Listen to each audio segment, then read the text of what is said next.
वेऱ्या बाजारातले Jaiswal wine दुकानात सोमारा रातीक चोरांनी छप्पर फोडून चोरी केली।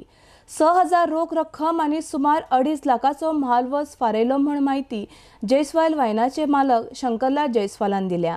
आरडी स्क्वा खातीर वेरेच्यान सुशील शुक्ला।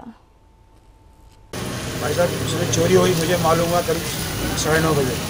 मैं मापसा मंदिर में था, सेल्समैन आया, दुकान खोला, फ़ोन किया, मैं मापसी मंदिर में था।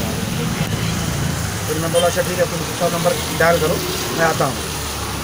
फिर मेरे आने के बाद मैंने 100 नंबर डायल किया और पुलिस आई, इन्वेस्टिगेशन किया।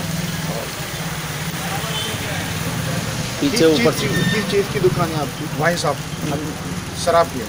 क्या चोरी हुआ है अभी? कैश गया है और दारू की बोतलें गई बड़ी बड़ी ब्रांड की। कितना कैश था आपके पास? Near about 6,000 approximately 6,000। और दारू का कुछ? दारू की बोतलें गई है, वो तो काउंटिंग करने के बाद मालूम है। कितना नुकसान? ऐसे 2-3 लाख नियर अबाउट, हाँ, 2-2.5 लाख रुपया। पुलिस इन्वेस्टिगेशन करती गई? पुलिस इन्वेस्टिगेशन की। कहाँ पे ये लोकेशन कहाँ पे?